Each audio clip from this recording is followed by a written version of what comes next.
warahmatullahi wabarakatuh. Waalaikumsalam warahmatullahi wabarakatuh. Kepada Allah kita bersyukur, kepada Nabi Muhammad SAW kita bersalawat.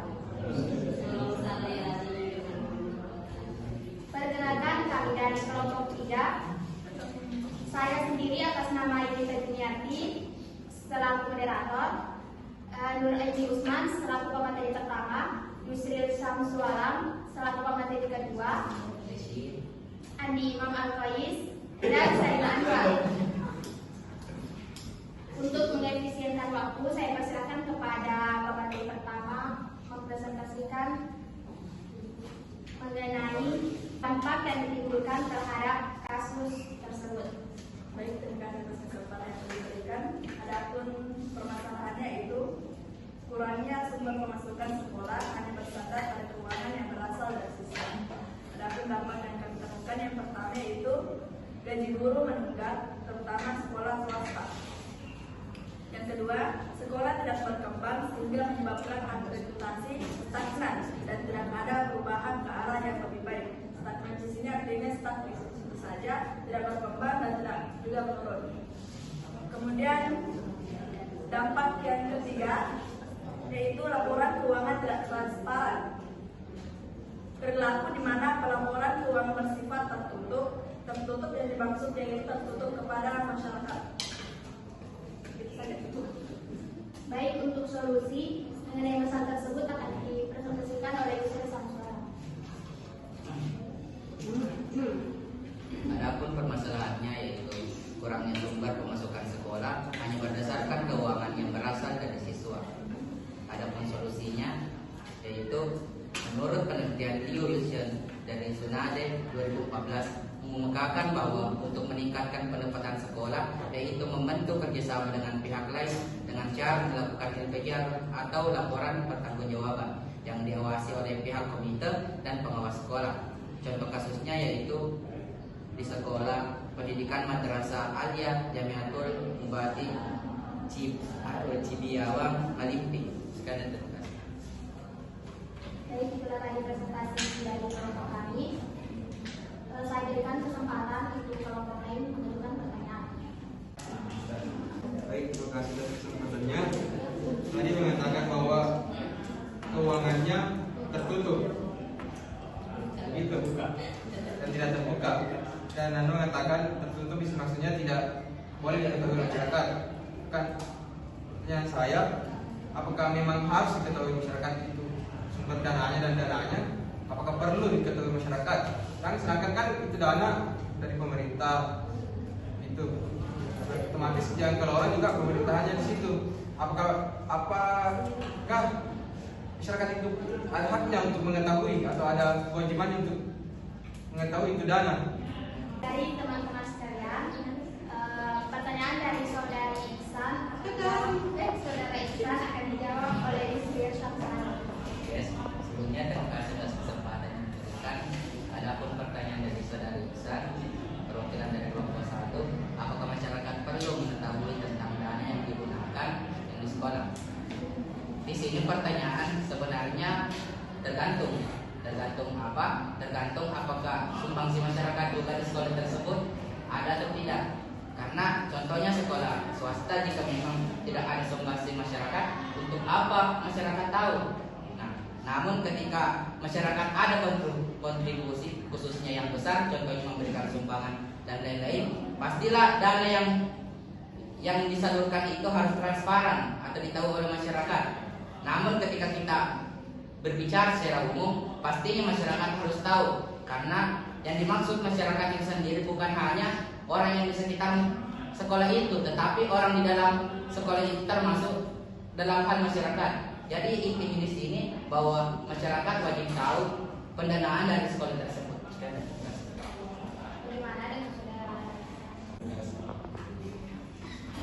Baik, mungkin masih ada kelompok lain yang memberikan pertanyaan. Tadi pemateri pertama oleh Saudara Indonesia mengatakan bahwa akreditasinya statis itu saja, tidak naik dan tidak turun. Padahal yang kita sudah tahu bahwa sistem akreditasi itu setiap 5 tahun sekali. Yang saya tahu begitu. kalau 5 tahun pasti diakreditasi ke sekolah. Sebab untuk menaik, kalau dipikir-pikir kalau start di situ saja jadi otomatis SOP-nya atau manajemen di sekolah itu buruk. Nah, mengapa saya mengatakan buruk? Karena ini stay di situ saja, tidak menurun dan tidak naik. Jadi dia kayak apa nih? Tidak ada urusan. Intinya kalau sudah akreditasi contoh sudah akreditasi C ya C saja. Jadi tidak ambil C aja. Itu. Dia tidak bersalah. Tidak berusaha untuk memperbaiki sekolah. Jadi untuk apa? Untuk apa? Ambil dana. Mau siap berlian deh. Yang dari Sudirman sudah dijawab.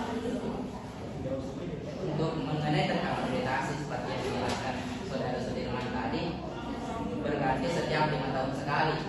Dan jika memang stagnan, otomatis artinya sekolah itu tidak berkembang.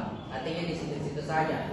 Nah, dan dimana jelaskan tadi bahwa itu memang salah satu kekurangan. Artinya permasalahan yang didapat yang dijelaskan oleh saudari tadi. Nah, adapun solusi yang saya tawarkan tadi, salah satunya itu meningkatkan pendapatan sekolah dengan cara membentuk kerjasama. Artinya apa? Yang dijelaskan tadi baru melakukan kerjasama sehingga terjadi yang namanya stagnan. Dan juga di sini belum terjadi hasilnya. Artinya masih proses untuk meningkatkan, khususnya yang sekolah yang melaksanakannya. Belum 5 tahun, jadi akreditasi ini kan belum ditahu apakah berubah atau tidak. Begini, yang saya tahu itu kan, bayangkan coba 5 tahun ini, 5 tahun. Setiap itu dana bos itu saya setiap berapa triwulan, kalau bukan 3 nanti, 3 bulan, 3 bulan, 1 triwulan. Itu masa selama 5 tahun ini kemana itu uang? Kalau mau dipikir secara kalau mau dipikir kemana ini uang, masa tidak ada perkembangan di sekolah itu? Kalau setiap 1 kali dana bos terima contoh 64 juta, kemana itu uang 64 juta sampai bendara ini tidak melakukan kayak apa perbaikan di sekolah itu. Itu kalau paling sedikit itu tergantung, kan kita yang tahu bahwa dana bos itu tergantung dari siswanya. Semakin sedikit semakin sedikit. Kita kasih tafsiran kayak 10 juta lah 1 kali cair. Jadi selama 1 triwulan itu kemana ini dana bosnya? Kali 5 tahun. Masa tidak akan perawat? Ini bertanggung dengan pertanyaan Iksan tadi, maka dari itu untuk pendanaan itu harus terbuka, harus ditahu masyarakat, sehingga bukan hanya dari kepala sekolah yang mengevaluasi, tapi masyarakat juga. Karena jika tertutup tadi, maka masyarakat tidak tahu dana itu kemana. Otomatis pasti persepsi masyarakat itu buruk terhadap sekolah tersebut. Dan begini, untuk pendanaan dari sekolah yang dijelaskan tadi, sebenarnya solusinya bukan hanya satu, tapi yang saya sebutkan hanya satu. Adapun solusinya seperti yang dijelaskan kelompok-kelompok tadi, ada yang mencari dana secara internal dan juga secara eksternal. Adapun yang internal tadi, contohnya dana pemerintah dan juga usaha-usaha dari anak-anak sekolah di sekolah, contohnya melakukan print out, usaha print di dalam sekolah.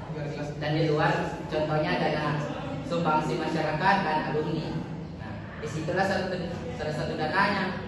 Tapi untuk peningkatannya bisa dilihat dari akreditasinya. Baik, mungkin masih ada kelompok lain yang mengajukan pertanyaan. Perkenalkan nama saya Nurafifah, koordinator dari kelompok 4. Adapun pertanyaan yang ingin saya ajukan, saya mendengar sedikit solusi dari yang diberikan tadi bahwa dengan pembuatan LPJ. Lantas bagaimana jika pembuatan LPJ itu sudah dilaksanakan dengan baik, namun di sini kan dananya kurang, jadi sudah bagus pengelolaannya, tapi kalau dananya kurang, ya bagaimana ceritanya? Jadi bagaimana berjalan, sudah bagus di pengelolaannya, cuman ada di laporan pertanggungjawabannya, cuma kan kurangnya di sini kan dananya kurang, jadi tidak bisa juga berjalan efektif itu sekolah.